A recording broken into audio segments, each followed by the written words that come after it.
Welcome back. 2025 Atlantic City Open, second stop on the Major League Paintball Tour, going down right now on center court. I'm Matty Marshall alongside Mike Jeffrey, editor of Great American Paintball and former professional coach. Right now it's going to be the Hurricanes taking on Leverage, Ironmen, and Aftermath. Hurricanes, Mike, they had a pretty good look at the first event. What are your thoughts on this battle? Yeah, pretty good look at the first event, and they got C-Right back. And I think this is a great Dorito side for him. He's a really good player. I think getting him back is huge. I don't know, was he down with injury, Matty? I think he was completing his PhD. Wow. He has had some injury problems, so they do get C-Right back. Looks like he's going to be playing that D side. He was a big hero for them in their run to the finals at the beginning of last season. They do not have Pate here, so that is a hit to that starting line. But you know, they were able to make Sunday, went 3-1 in the prelims, beat X Factor, beat the Tauntauns, beat Energy, then lost to Diesel by 1. So they're jumping into this first battle here. Leverage, though, with a negative 13, 0-4 at the first event. So this is just like the Sea Dogs just did. They need to step up, try to win against the Hurricanes. Not getting off to a great start here in point number 1 for Leverage, as they're lost 2 bodies. Yeah, they lose Alfred De Los Santos off the break, going to that South Electronics tower. Ricky Moran also gets shot on the fill, so 5-on-3 advantage for the Hurricanes. They got C-Right dumping paint into that snake gap from the mini Dorito, making moves into the center now. Is Stuart Ridgel. Yeah, Ridgel, a mainstay on the attack for the Hurricanes. We saw him become a star for that team as soon as they got to the Pro Division, and he did it by doing this, attacking up the middle of the field. This could be a really good middle for Stu Ridgel.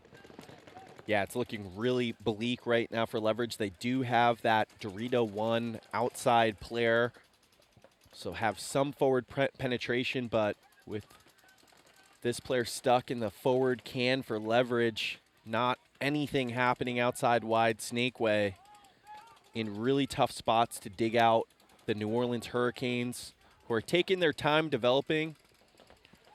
They know they got the 2-body advantage. They've developed some spots. Ridgel looking back, trying to communicate with the backfield, figure out where these Leverage bodies are.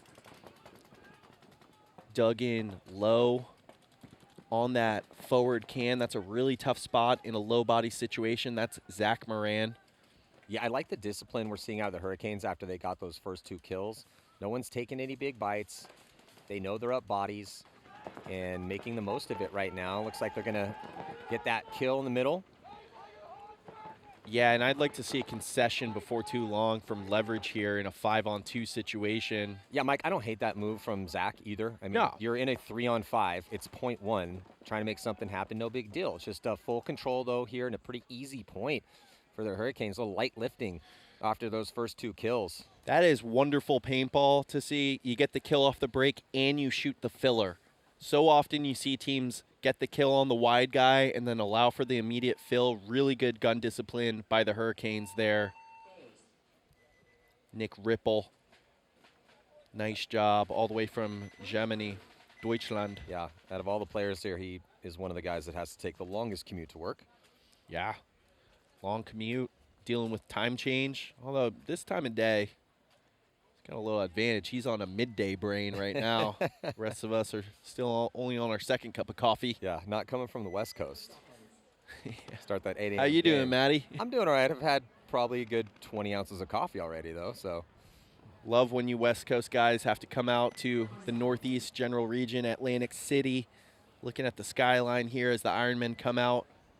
Jerry Caro, Pat Kraft Jr., Henry Sense, Tom Guess, and Kyle Nicolau. Yeah, good to see Pat Kraft going to get this starting nod here. Talked to Shane Pastana about his group, this rebuild again, and feels pretty confident that a lot of guys are going to get some opportunities out here. ASG Aftermath going to go with, looks like Zach, new pickup. He gets the start. Going to go with Cody Woodruff as well, too. They're doubling up that back center. Gladstone's going to be shading towards this snake side, goes that forward cannon. They do get a kill off the break as Kyle's forced to take the walk. So it's a 4-on-5 situation in favor of Aftermath, but then Cody gets shot out of that back center, so now it's 4-on-4. So that was almost certainly a bounce shot back center to back center, which is, I heard, can be quite lethal. I actually heard that from the Ironman guys, so I'm not shocked to see Cody walk off there. Henry Sense now probing up the middle. Henry Sense, you know, he talks, he's like, I'm a full-time center guy now. I'm not a backfield player anymore. Well, Let's see it, Henry. And we are, actually. He's at a really good position. He got a really good read on that. So in that 4-on-4 situation, what team is going to seize the advantage and start playing offense the first? And then are they going to make that move clean? So, and the Ironmen are doing it nicely right now. They did go with the safer route up the middle of the field to stack up, but I'll tell you what, where Henry Sense is right there, number 5, the left-hand side of your screen, look which way he's looking. He's looking towards the snake. That wedge has a really good zone to keep anybody out of that snake. However, you can't really see him make the move. You have to keep a stream of paint. But Aftermath not feeling any pressure, going to be moving up on that D side, and that's going to draw, and that's going to get him a kill. Beautiful kill on Tom Gass. So the Ironman making a mistake here. So yeah, they had some forward progression up that middle, but there goes the launch up on that D side. Just Jerry Caro left alive. Shane Pistona can concede. That was Brandon Trujillo who ate them up on the Dorito side there. I was at Aftermath's practice last weekend with Zach Carter backing him up. Trujillo played great over there. Well, that's the thing with Aftermath is that they have a lot of talent, and they're pretty deep, and they've been training a lot. But if you're Coach Wayne or Coach McGowan, I think that might have been Julian over there. I think that might have been Julian that side. No, definitely Trujillo. Was it Yeah, Trujillo? yeah, Okay. 100% Trujillo. Yeah, that's what yeah, I'm trying to figure yeah. out who it was, because I just saw Julian come off, but I think he's playing snake side. Yeah, so, but the thing is with them, a lot of options. Who are going to be our guys? Who's going to step up? Trujillo was the standout for me at their practice. He was doing that, low body situations, high body situations, had a really good understanding over the field over there, recognized that he wasn't catching any pressure, and then he goes and eats up some Ironman backs. Now Leverage down 1. Hurricanes in full control that first point. Leverage going to lose a body off the Dorito side, so again, a 5-on-4 advantage for the Hurricanes early.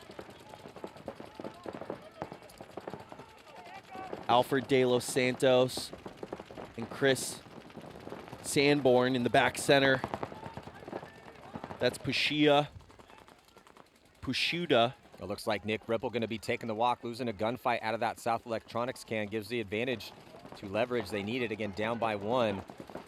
Frankie Pushuda was hurt at the first tournament. That's a big player to have coming back for Leverage. I've heard good things about him down in semi-pro.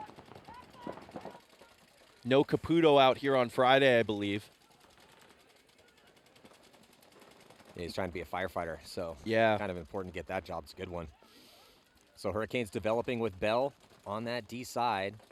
With Stu Ridgel also looking to go that way from that Aztec. He might cut up the middle as well too. Leverage already up in that middle at the brick.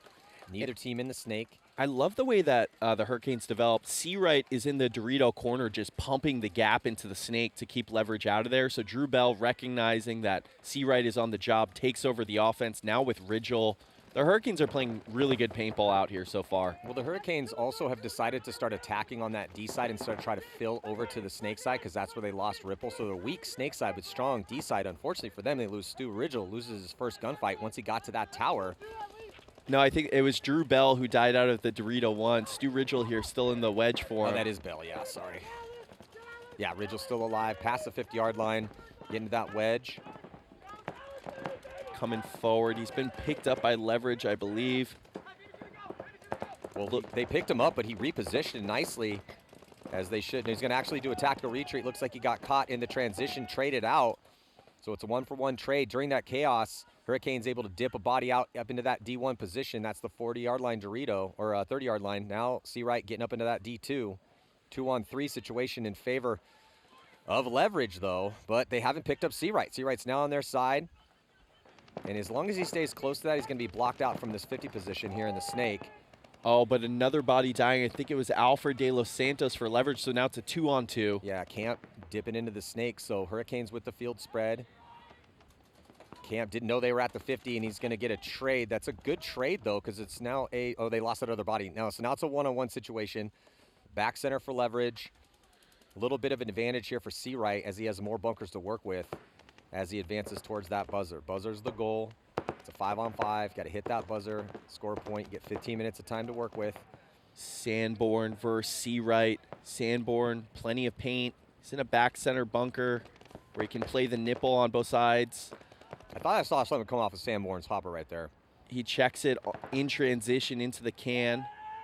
Oh, and he's going to catch a minor. I knew it. I saw something flash off the top of his hopper. So, yeah, scalping the hopper there. Beautiful job to get the read play some offense, stay alive in the chaos for Seawright, and he's the hero in this point to give the Hurricanes a little bit of a buffer here. 2-point lead with 9:27 on the clock. Yeah, the Hurricanes had some bad deaths in that point. Drew Bell dying on the attack. They lost one off the break, but just with enough late in the game, they look really good out here to the Hurricanes. They're making some mistakes, but they seem really connected cross field. Daniel Camp, nice job slipping into the snake and trading. So you're saying that was Trujillo over there. I was talking to one of the coaches, McGowan, who came over. He's a great dude, Lucky 15's guy to help out Wayne. But he said that that Trujillo wasn't on the starting lineup. It was Julian, Grayson, Zach, Lucas. Oh, Cody my Woodruff. mistake. So I think it might have been Lucas over there. Okay, gotcha. Let's see if Aftermath sends out the same bodies. They got Grayson, yeah, Julian, Zach Carter, Woodruff, and let's see, I think this is Lucas. Or are they putting Brandon in? Yeah, it is. No, so it's Brandon. Maybe it was Brandon. Maybe they made a last-minute audible on the Yeah, line. it definitely looked like it to me just on how he holds his gun, but I definitely could be wrong. It's quite some distance from the tower for us, but we're doing our best out here. So on the breakout, looks like body drop, and it's Cody taking the early walk again for Aftermath, so he's going to have to tighten it up. It's a one-body advantage for the Ironmen. Down a point with a lot of time on the clock. Referee checks out the Ironmen as they try to dip. I think that's Frank. Yeah, Frank Tommaso. He's getting a spin, so Coach Shane Pastana getting a new body in there on that D side. But here comes a big move from Grayson. Gladstone all untouched all the way in to bunker out Henry Sense and gets the trade. So now it's a 4-on-3 situation. On that chaos, though, it looks like Brandon is going to take the walk. Brandon Trujillo from that D side, so not looking good here for Aftermath. Down bodies, 2-on-4. Yeah, 2-on-4 situation. Grayson, I like the initiative, but I don't like trades down bodies in that situation. Cody Woodruff, it's really tough when you lose your back center player. I don't think that Grayson knew that he had lost Brandon out wide on the D side, because if he makes that run, and Brandon gets that forward progression, and he's alive and has outside containment on the Gunfight Paradise that is the D side, I don't mind that, but I do agree with you with principle. Like, you don't typically want to trade bodies when you're down bodies. Yeah. And it's tough. Cody Woodruff dying early out of the back center, 2 points in a row. Ironman, Frank Tommaso recognizing the situation, I believe, over there on the Dorito side. Really good close by the Ironman to tie it back up. Yeah, Frank has really gotten back in great paintball shape. He seems happy over there. Did a really nice job diving out to that mini Dorito, keeping Aftermath out of the snake, seeing the bodies come off, and then getting on the offense gas pedal. Definitely did his job.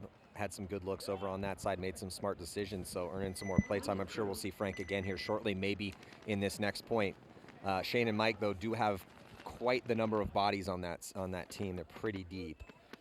What I like about the front players on the Dorito side for Ironmen, Kyle Nicolau and Frank Tommaso, both great communicators out of the one. Here's Grayson Gladstone coming through the middle, hunting for Henry Sense, gets him, tries to pull his gun up maybe for another body, not likely to happen here. Yeah. Yeah, it looked in slow-mo a little worse than it looked in live. I think it's always a little bit dangerous even to turn your gun on another guy unless you have him dead to rights and it's totally clean. I'm with you. When I'm coaching divisional teams, especially big middle moves like that, it's going to draw the eyes of every ref. When you have a static situation and one guy's trying to break something open, everyone's going to look at you. You have to be extra careful not to keep your forward progression. So on the split-screen breakout here, Hurricanes with a 2-point lead over Leverage. Hurricanes in the blue. Leverage in the brown and white. Oh, losing that body from that can as Hurricanes dipped into the snake. Off the break, Matty. Yeah. First time we've seen someone make snake off the break out here. It's number 12 for the Hurricanes. Kill one out of the forward can for Leverage. Leverage really not able to develop anything out here so far against the Hurricanes. So 12 is a new name for us here, Justin Hodges. Hodges, new pickup, getting his first spin and doing a good job getting into the snake. He's wrapping around that bunker, hunting for kills. Got to keep that back a little lower, crawling forward, but he's still in a good spot to kill this mini Dorito. If he can contend with Alfred De Los Santos in that South Electronics tower. Really wants another kill here. He wants to get that wrap on the back center. He's got to be careful not to over-engage. Well, Camp is right behind him, so Daniel Camp doing a really good job of, as a second attacker, staying very close to that first attacker. And a lot of times you would be able to shoot loaders when everyone starts to turn their gun to your first attacker, if you're close enough and you have a similar angle, sometimes some free kills for you. Perfect job. The Hurricanes are looking good through 3 right now, Mike. You just said it, Matty. Daniel Camp did exactly that. He shot the mini Dorito in the hopper, wrapping the inside from that 50 snake, and then just 2 bodies left alive. Leverage going to concede. It's contingent on the layout, but most often the principle to keep in mind, it's like a standard 101 paintball principle, is that you want to keep the second attacker close to the first attacker for numerous reasons. The one caveat to that, though, is that if you have a situation contingent on what's going down with the variables and the deaths and the kills, is if you get so close to each other that if the enemy in front of you can run through and get a 2-for-1 trade. Yeah, that's when you've really blown it as a 2 player. It's a Yeah, tough walk back to the pit. Yeah, I didn't protect my guy, and I also got killed. Sorry, boys. Now, Aftermath, Ironmen trading points in the early going here. Both teams liking the center a bit. Aftermath going to gun out to the Dorito corner, but they lose a body up the middle off the break. So 5-on-4 advantage for the Ironmen. Frank onto Tommaso, getting up the Dorito side into that mini wall. Quick into the Dorito 2. Aftermath trying to develop on the Snake side. They lose James Greeny. Frank is eating out here. Frank up quick into that big spot. He kills Steven Mazurek. Yeah, great job. But Greeny was just a little bit too high, came around that Snake 2 position, trying to get to Snake 3 just a little bit too high. Jared Carl with the dive all the way to the 50, not feeling any pressure, no one in front of him. And Crossfield now finally developing for Aftermath to try to put a little bit of pressure. But here's the situation for Carl. He can just hit the deck, crawl all the way down. As long as he keeps that pack low, he's going to be totally fine. Yeah, Jerry Carl's going to put the icing on the cake here for the Ironman, but Frank onto Tommaso really opened this point up by getting early penetration on the Dorito side, killing Steven Mazurek out of the South Electronics. Now Caro going to shoot the insert in the pack. Carl doesn't really need to engage here. No, I actually don't like that very much. Wants his kills. Sometimes those Snake guys, especially on a field like this where it's kind of tough to get in there, get a little greedy, a little hungry. Well, get your first head check on it, right? And if it's a free kill, yeah, take the free kills. But as soon as they pick you up in there, because you are literally on as far as you possibly can go, those guys have to live by their gun. They're going to be super worried about you over there. And then just let the play develop. You're in a high body situation. And I mean, Carl played well, did a little tactical retreat here. Yeah, just a great job by Jerry. And great job by Frank to start as the first person to crack that one open. Just really good field knowledge, too, by Frank. He recognizes that Dorito 4 bunker. Once you slide in there, you have that South Electronics dead to rights. It was Steven Mazurek for Aftermath taking the punch from Frank. So let's see if they run Hodges again or if they're going to get Ripple back out there. Just got a message from Anthony, Team USA. Justin Hodges, Team USA under-19 player. Wow. Getting his, I believe, pro debut. I think I've called his name yet. So good for you, Justin. So on the breakout right now, the 3-point lead, Hurricanes might be able to get some reps for their bench as Leverage in a tough position right now, but they do have some time to work with, Mike, with 8 minutes still on the clock. Yeah, Leverage lose 2 bodies off the break. But Ridgel running a racket up that middle, gets that kill out of the brick and really puts Leverage on their heels. Referee checking out the players stuck in that back center.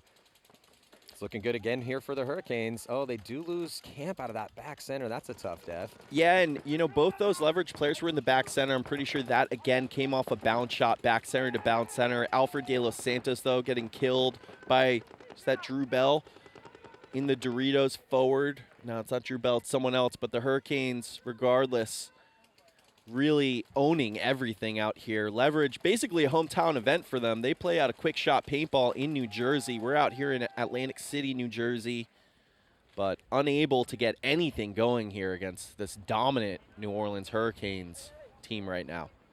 Yeah, Hurricanes looking pretty dialed. Looks like, oh, Cato Warner getting a spin over there. Yeah, so Cato was the attacker on the D side. He did great. Brown was in there with him as the second attacker on that side. Ripple got a spin. But beautiful job, beautiful attack up the middle by Stu Ridgel. Yeah, this is a really great thing for a team to have happen too. When you're up 3-0, you put in a couple bench guys, and those guys really do the job. Now everyone feels involved. Feels like the whole team is clicking together. Everyone's getting their kills. We all have stories to tell tonight at team dinner. And then here's the run through, which got things going. And that was a good example, even in slow-mo, of getting shot on your wrist and immediately calling yourself out. He didn't take any pressure, so he was able to raise his gun, and he knew where those bodies were. They're trapped in the back center, but the second he got hit, gun goes up, no penalty assessed. Perfect job by Stu Ridgel. Aftermath now down 1, losing 2 unanswered. Need Cody Woodruff to survive through the first 30 seconds of this point. Got to recognize that Ironman is really ripping the bounce shot into that back center. Become a little bit more conservative. Still need your gun up off the break, of course. So it's going to be Baldwin and Lennon for the Ironman. Both these teams wearing red. You always know which team's on what side when you're looking at the scoreboard, though, up top. So Ironman on your right-hand side, Aftermath on your left. 5 guns. Yeah, 5-on-5 break. Yeah, and 5 guns up for the Ironman off the break. I like that play call by Shane Pistano with the 1-point lead. Let's try to get a kill off the break. They don't generate it. Both teams 5 alive. Both teams in the mini Dorito. The Ironmen are playing it crossed. Tom Guest, Henry Sense, and Frank Tommaso over there. Now Lennon making his move up the middle. Neither team out very wide. Both teams with the mini Dorito. That's Brandon Trujillo shooting the snake gap for ASG Aftermath. Backed up by Cody Woodruff, son of Wayne and Karen Woodruff, owners of ASG. Super hospitable field over there, Maddie, as I know you know very well. Yeah, love Wayne and Karen. ASG, solid field, and these guys train a lot, man. Every time I go up there, they're putting the work in. They do get a kill, 5-on-4 advantage for Aftermath. Maddie, at Tampa Bay, that was really their Achilles heel. 47% conversion on high body situations, not good enough to win or move on to Sunday. Let's see if they can learn from their mistakes here. 5-on-4, down 1 against the Ironmen. Well, see, and also if Aftermath can take advantage of this high body situation, as you were just breaking down. But the Ironman, that's kind of frustrating when it's even up in a 55, 5-on-5, and you have the lead. It's just frustrating when you lose that first body and go down. However, this is why you run 4-on-5 drills. Exactly. You get very comfortable in these positions. Henry Sense dying out of the back center there, but Grayson Gladstone, I believe, going to catch a tough death. Yes, hunting too much over the brick. That's always a tricky thing to have your players. You want them hunting in those good middle bunkers where you have good vision, but you can't do too much of it. Trujillo, though, on the wrap in that Dorito 3 position, backed up by Cody Woodruff. They also got Zach Carter on the cross from that laydown. That's going to keep the Ironmen from developing on the snake side. Well, I do like how disciplined Aftermath is playing. They're down 1, but they have 8.5 minutes to work with. So other than Grayson's slightly greedy death in that gunfight, they're just in control right now, looking at some zones and starting to make their moves up the field. So Brandon's now creeping. He's trying to get up there. He's got to worry about this gap. Yeah, nice job by Brandon. He just had to get through Lennon's gun, and now he should be able to kill Tom Guest in the tower, or is that Baldwin? Trujillo has gotten himself into a really good position, but there's Lennon now. Got to make sure he can't have another bump forward, but Trujillo, as soon as he loads, if he can come inside, he should be able to kill Baldwin in the South Electronics tower. Yeah, the shots at the towers get really good once you get up on that D side. Exactly. And that's what Brandon wants to do that, but he knows that, so he has to be very careful. Again, he's being patient. He made that nice bump across. He's worried. Lennon is totally focused on Brandon. Now the play has to develop somewhere else. Julian eventually needs to try to get in the snake. He's worrying, I think that's Guest at the Aztec shooting that crossfoot shot, and he has to worry about the baby Dorito, so he needs to be patient as well, too. This play could develop in the middle as well. Look at all the empty packs. Zach's thinking about it. Carter's thinking about trying to get up to that brick. Yeah, Woodruff pats his back. Nothing left. No bullets left on that in that pack here for Cody Woodruff. So this is what we've heard about on this field, right? Is it locks down. People have the gaps. However, it's quiet out here now. You can't just pump the gaps anymore. The onus falls on Aftermath down 1. Zach Carter going to reposition over here to the snake side. I think he wants to come forward to that Hertz tower. Oh, great job. Aftermath calling it on his barrel. So now a 4-on-3 situation. Aftermath in control. Here comes Trujillo. Is he going to trade with Lennon? With Lennon? He does. So just 2 bodies left alive now for the Ironmen, both on the Dorito side. Yeah, that's a great move from Brandon Trujillo. Obviously a good kill from, I believe, either it was Zach or Julian to get that shot in on Baldwin's barrel. Julian was calling it right there on his barrel. Frank, though, going to counterattack on the Dorito side. Because Cody doesn't have any paint left, so he wasn't able to bully Frank around. But here comes Julian, just talked about. Eventually, he has to be patient, but let's get him into the snake, and he does. Tom Guest made it out to the South Electronics camp, but he's probably going to get his back blown apart by Julian, so Julian Vasquez is about to steal this point. Yeah, as Frank dies at the same time, so Aftermath, scrappy performance here in a long point. low on paint, and they're going to be tying this one up with probably around 6:10. By the time Julian gets in there, he's going to check himself out, make sure he's clean. Man, awesome job right there. Julian connecting on a barrel shot from South Electronics can to can. Trujillo instantly recognizing, takes Lennon off the field, leave his boys in a 3-on-2 situation with full ownership of the snake side, kill Frank on the counterattack. That was a really nice job of connecting on one shot and developing perfectly around it and absorbing the counterattack attempt from the Ironmen. Aftermath looks much better out here than they did at Tampa so far. Let's get a look here on the replay. So this was Grayson Gladstone shot on the jump shot. So yeah, just a little too much, Grayson. Let's tighten that up a bit. And then here's Zach Carter. He had moved over to try to help out Julian. So is this the barrel kill?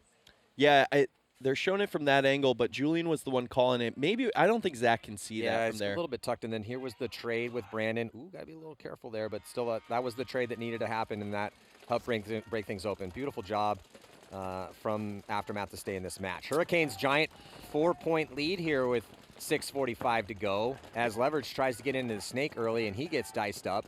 But Drew Bell taking an early walk, uncharacteristic early death for Bell. So, but Leverage just grinding gears on offense right now, getting shot trying to get to that Hertz tower. So it should be a 4-on-3 situation here in favor of the Hurricanes. Yeah, Baskin made the snake off the break, but he just crawled too tall and got shot in the pack crawling forward.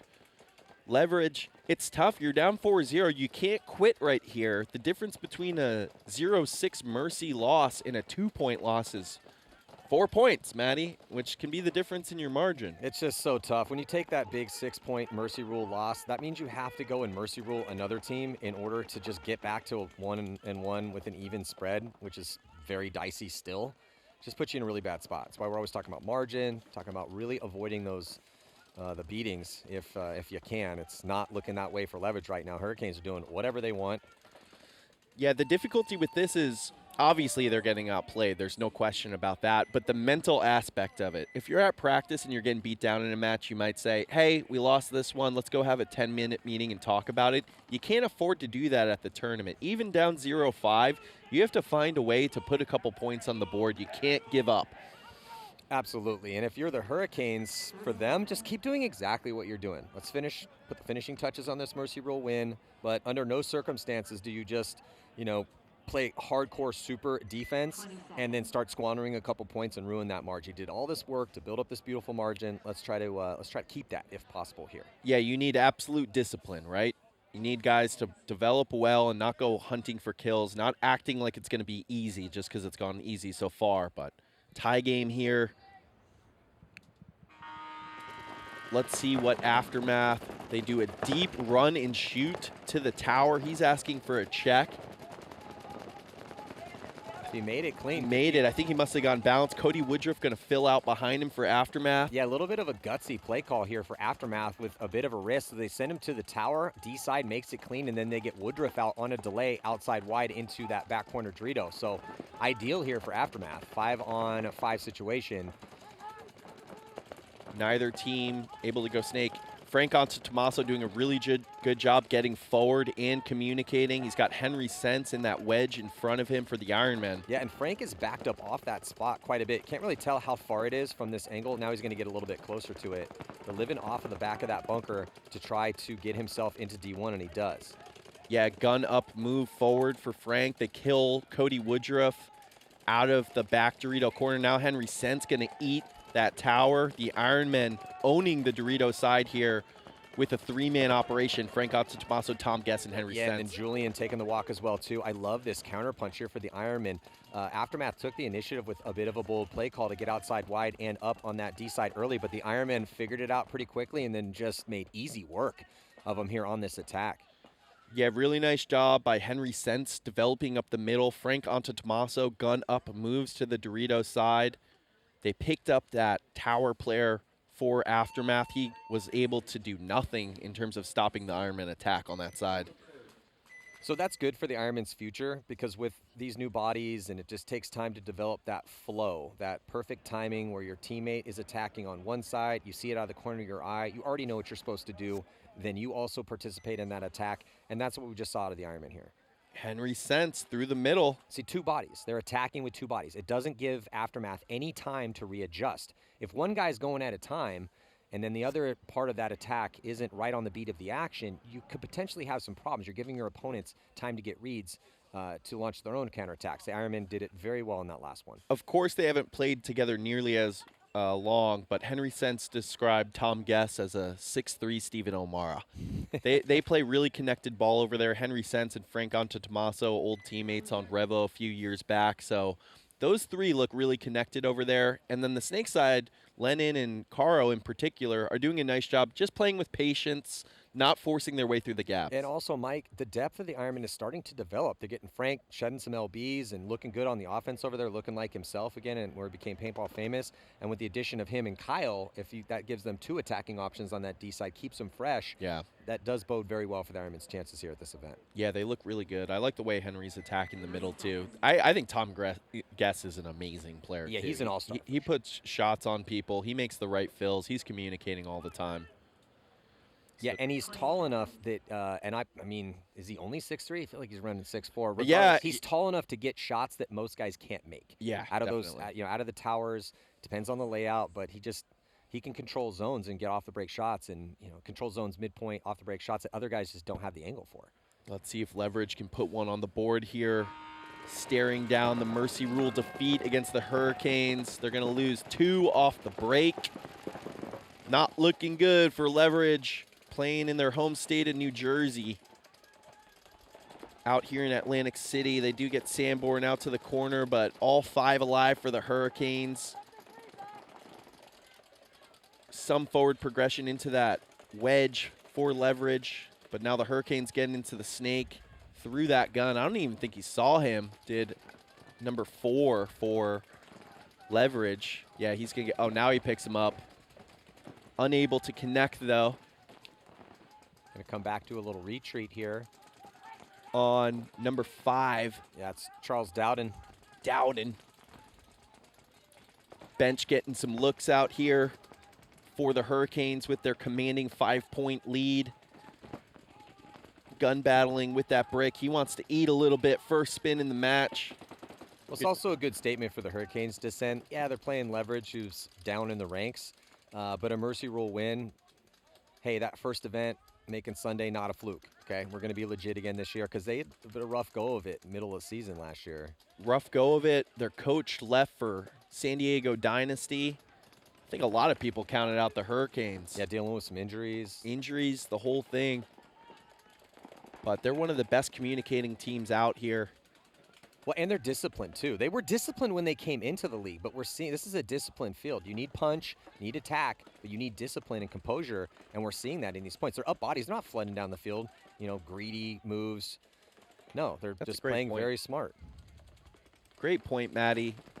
Ripping bounce shots into the last hope for Leverage just in that Dorito 4. And he's going to get bunkered by Drew Bell. Or no, he might have debunked Drew Bell, but he gets shot in the end. Hurricanes cleaning up. They made it look easy, Maddie. Yeah, they encountered very little resistance from Leverage there. Yeah, that win was Hurricanes by first-degree murder. Yeah. Really no problems at all. I mean, looking back at that entire game, I don't remember thinking at one point, oh, Hurricanes looking rough right now. Doesn't look good for them. No, just full court pressure. Everyone was playing well. The bench is playing well. Again, very disciplined. Yeah. Moves being made at the right time. Composure during closes. Beautiful, beautiful Close job by to them. flawless for the Hurricanes. That's what you like to see.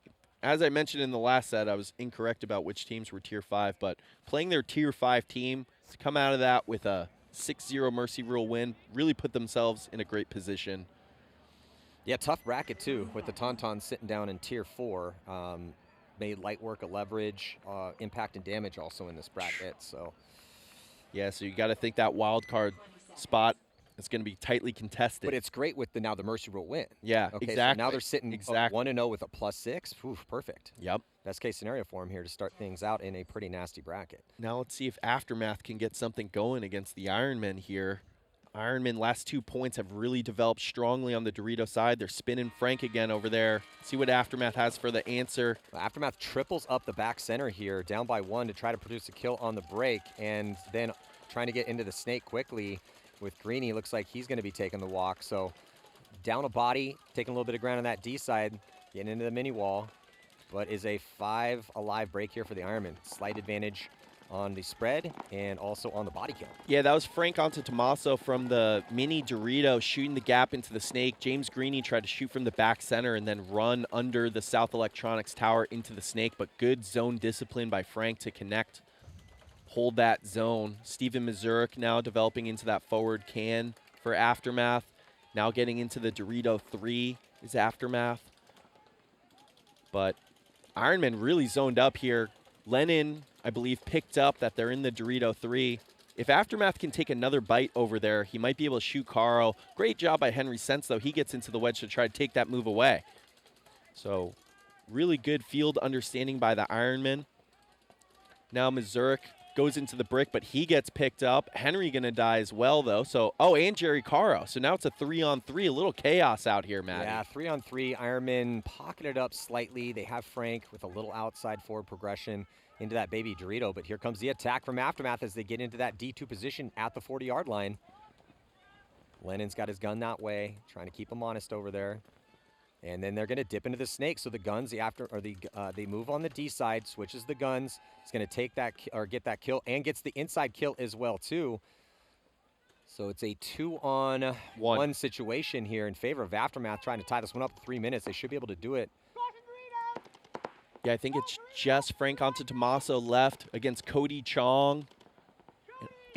Doan, Jeremy Doan. Jeremy Doan. Oh, and Cody Chong comes around from the Ironman side of the snake. He's got the wrap on Frank. Doan coming in there to bunker him.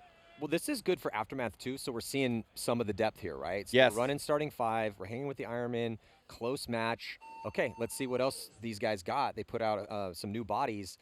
And Cody Chong played well. Doan played well. I didn't see who played the 1 on the Dorito side over there, but that really opened it up for Aftermath, getting that kill on Lennon, and then Cody Chong recognizing that the lane dropped, that Frank was trying to hold, gets into the snake. Aftermath playing off each other really well. They've had some sloppy deaths, but when they develop at the same time on both sides of the field, they're looking great.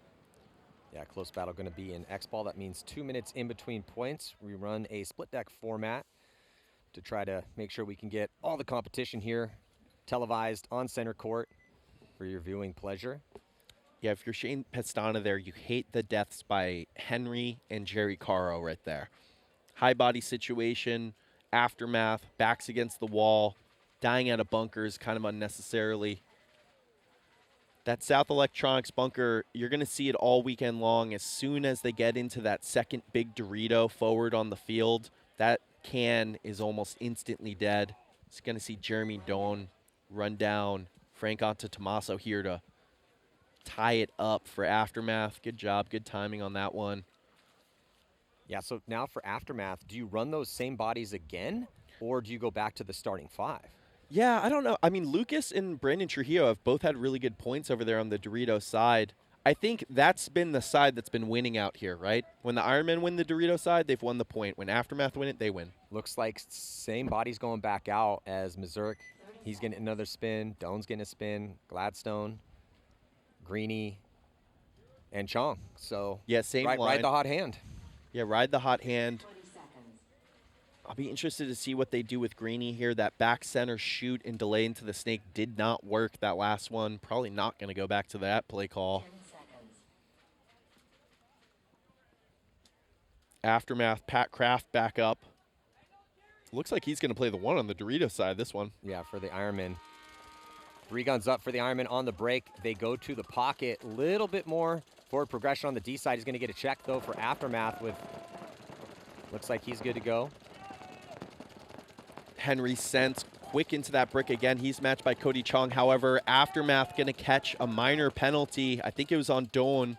So 5-on-3 advantage for the Ironman. However, Henry Sense, bad death coming through the middle there. Still going to get a concession here. I thought I heard a concession. No, I think that was the other field, Matty. Okay, yeah, so it's still 4 bodies here for the Ironman, and they're making moves on that D side. No one in the snake yet. But, yeah, bad death for Henry.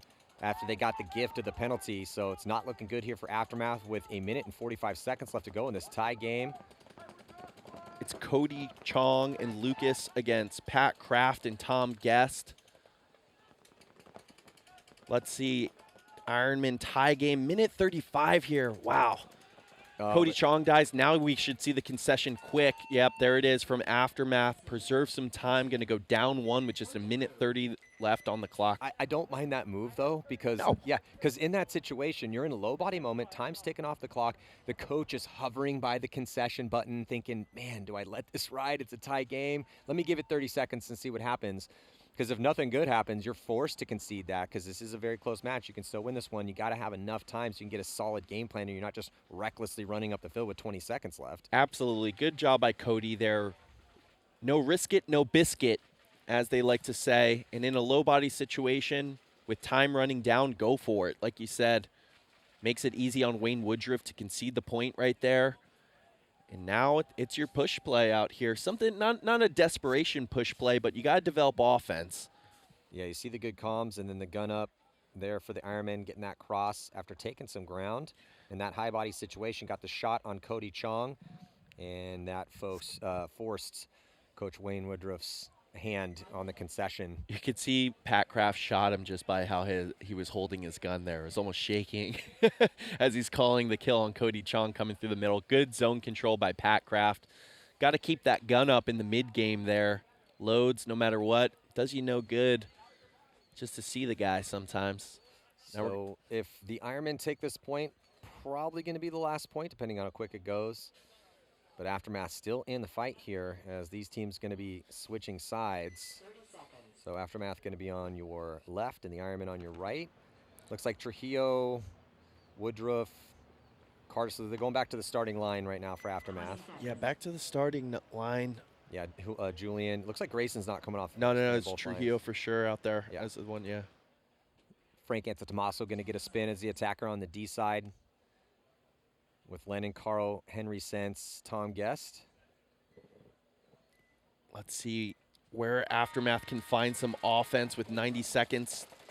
Oh, they kill Frank Antetomaso off the break. That's huge. 5-on-4 advantage. Cody Woodruff now filling to the outside. And he makes it clean. And now Trujillo getting into that mini wall. Aftermath exactly how you want this breakout to go. Trujillo now into the Dorito 3. Oh no, he gets shot on the move. That's tough. Even up 4-on-4, but the Ironman still in the pocket here as Woodruff is going to launch, gets all the way into that 30-yard line D1. Look for Julian at some point in time to try to get into this snake. With a minute left to go, his sense of urgency needs to be here. Just down by 1 for Aftermath. Carter wrapping around, trying to give Woodruff some help. Gladstone's going to launch up the middle. If Woodruff can make a gun-up move and get into that next Dorito, he can kill Carl, but great job, Julian, getting to the snake. They're going to kill Lennon out of the center, so 4-on-3, 40 seconds left, plenty of time, just the back 3 bunkers for the Ironmen. The timing is going well here if Woodruff can get into that D2 position, and he does. Julian's hitting the deck here as we hit the 30 seconds. He's past the 50s, should be wrapping around and possibly get a free kill on the Aztec, and he does. Julian Vasquez looking good here in a 4-on-2 situation, but they don't see Carl dip into the snake. Julian picked him up, though, saw the cloud of dust, and he stitches him up, and then there goes Gladstone's going to wave off his teammates and wait until we get under 10 seconds to force the overtime point. Nope, he's going to hit that buzzer. Yeah, going to see an overtime point. Beautiful close there from Aftermath. Yeah, real close. Awesome job. The big move to me right there is Cody Woodruff seeing Brandon Trujillo dies, fills from the corner into that forward spot. That maintains some pressure on the Dorito side. The Ironmen get caught looking over there. They develop with Velasquez on the snake side as Aftermath and close nicely together to tie it. As we always say, if you're going to play defense, you got to make your shots. The only body they put that had any sort of offense mind was Frank, and Frank died after that. The Ironmen were just like, we're dedicated to the pocket, we're dedicated to shooting these zones, and they were just not able to control those zones. They allowed eventually, after Woodruff launched on that D side to let Julian get in the snake, Julian wasted no time. He immediately crawled down and started engaging to pull the guns his way. Gladstone used that distraction to attack up the middle, goes through untouched. As I said, a perfect close there from Aftermath. And that was a really nice job by Grayson because he hasn't been alive late in any of these points. He's either made moves through the middle or died early. In the big moment, he stays alive when his team needs him and comes through the middle to tie it up. Going to see a little throwaway point here with 8 seconds left. Almost like a double timeout here for these two teams. Yeah, that's kind of that situation. If you feel like you have the gas left, it's sometimes better just to go right into overtime. But we're here. It's point number or game number 1. No one should be truly gassed out here. These guys have been training for this, but it is essentially a free timeout if that's how you want to play it. Yeah, 8 seconds left. I mean, it's funny because I would almost suggest the rule of if there's under 10 seconds left, the clock automatically gets run down. Except Red Legion scored that point in, what was it, 9 seconds? Or was it 11 seconds? Heat's also done it too. Yeah. Chad Boucher. Were those points under 10 seconds, though, or were they like 11 seconds? No, they were under 10 seconds. Under 10 seconds, so you can never write that rule in because it's happened. It was a 9-second point, yeah, I believe, for Chad, a 7-second point for Chad. That's and crazy. And a 9-second point. 7-second point. Yeah, there's some guys in the league that can't run start gate to start gate at 7 seconds. Yeah. What do you think your time is, start gate to start right gate? now? I don't know. I'd pull a hammy for sure. So just 8 seconds left here. Team's just going to run out, shoot their guns. And now we're going to go to overtime. 2 minutes, tie game. Maddie, who you got? I think Aftermath has the momentum right now. They got to be feeling pretty good about the way, how close they are playing together on the beat of the action. They were the ones that just tied that up.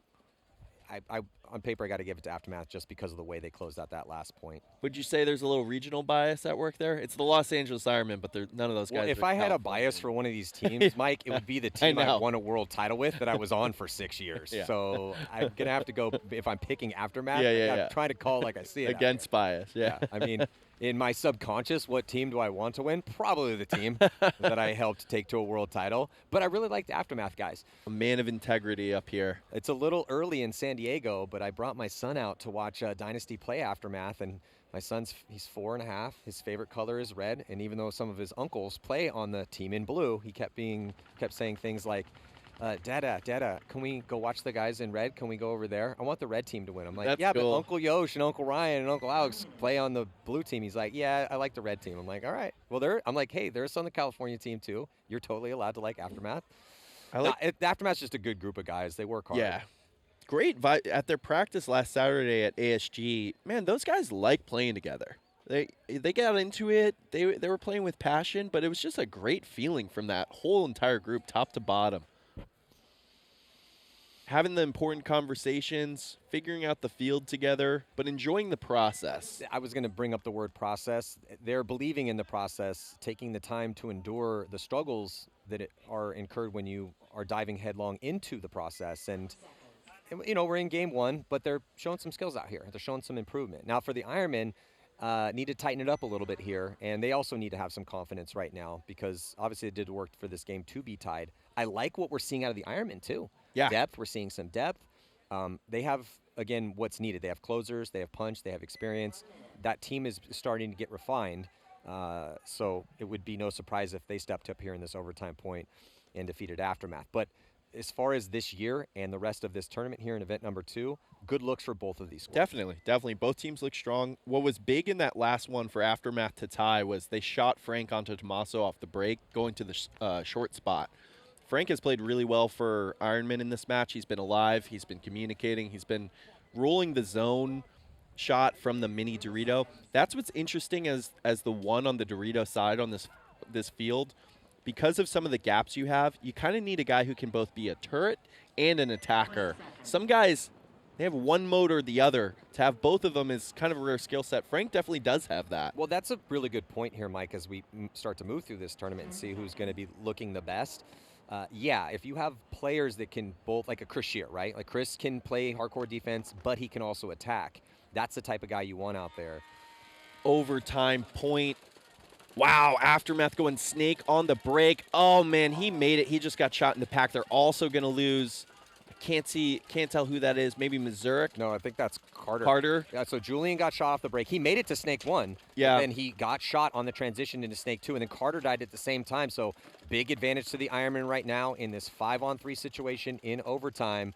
Off the break shots, dialed and lethal. Yeah, it was Lennon for them in that forward can. He had the height to shoot down on the pack of the Aftermath player crawling forward. Now Frank staying calm, just communicating. Brandon Trujillo, though, trying to turn the tide for Aftermath here, pressing it on the Dorito side. Yeah, That's what they need. Yeah, Brandon in a really good position as he dipped in untouched into that D1, D2 actually, 40-yard line spot. So he's in a really good position. That's going to draw some guns. There's 3 guns. There's 2 guns for sure on him right now, but they're just, yeah, so the Ironmen having some important communication moments right now, and I think they figured out where Brandon is. Oh, but they lose the body trying to fill out wide as Frank gets shot trying to get to that back corner Dorito. So now a 3-on-4, but with Brandon Trujillo in an offensive position on the Dorito side for Aftermath, they have a chance to get right back into this. Man, and Ironman stuck in the pocket. If Brandon can pull off another kill, Henry Sense on your screen, keeping him in check, making sure that Brandon doesn't take another bump. Well, this is a pocket field, but also at some point you have to get out of the pocket. And Jerry Carr does just that. He backs up off the South Electronics tower and gets into the snake. He has this whole side to himself. He's going to pump pain at Brandon Trujillo in that Dorito cross field right now. This is great for the Ironmen, though, right? So they need some sort of offense. They needed at least one body. Somebody has to break out of the pocket. You're in a high body situation, and it's Jerry Carl, and now he's going to crawl up. So this is going to really put a lot more pressure on especially those two, because he's going to be blocked out once he gets to this 50-yard line. So Caro and Trujillo are not going to have a coast-to-coast shot unless he keeps going. So here goes Jerry Carl. He's going to crawl across. He's going to keep going. Not feeling any pressure yet. He's going to pop to try to get that shot in on Trujillo's pack, and he does. So, but they lose Lennon at the same time. But but here comes Jerry Carl. Oh, the back center finally picked him up. As he's going to try to. So now the play needs to develop around Jerry. Jerry does not need to engage. He has 2.5 minutes to work with here. Both guys are looking at him. Sure, he could just put the guy in and try to make a move, but he doesn't have to do it himself. There's still 2 more bodies with him, but it looks like he is going to do it himself. All right, Jerry, if you want to choose the hard route and make it look good, and that's exactly what just happened. So Jerry Carl got all the way onto their side, could have waited with 2.5 minutes to let Tom Guest get in the game, but didn't need his help. Yeah, you said it, Matty. I don't love the engagement there in the 2-on-3 situation when you have the advantage and own the side, but gets it done in the end. He stayed alive. That's the most important thing. The Ironman he's got a little dicey there, but Jerry getting into the snake and crawling down and killed Brandon basically sealed it for the Ironman. It's a great job by Jerry Carl. Give away $500 courtesy of Pate Smith Law, who specializes in representing you against your insurance company if they don't want to pay on property claims, so doing God's work, as I always say. That's going on the list. He did it the hard way. He could have easily just, 2.5 minutes. We're in a high body situation. All these guys are looking at me. Hey, Tom, do some work, bud. But no, he just clocked in. He got a 3-pack in that one, killed all those last bodies. Actually, no, that was earlier on. Yeah, so this is earlier on. This is a replay of the match. Yeah, so this is a little highlight reel here from the battle that just went down. Very close battle, but shout out to Jerry Carl and the rest of the boys from the Ironmen as they're going to take their first win here in this bracket. Also, just complete demolishment of leverage from the Hurricanes, but stick around. It should be a good one. Impact playing the Tauntauns. Impact first match of the tournament. Tauntauns warmed up in a loss to Tampa Bay Damage, and we're going to see one of the best teams in the business, a favorite to win this event. They won it last year. Red Legion taking the field against the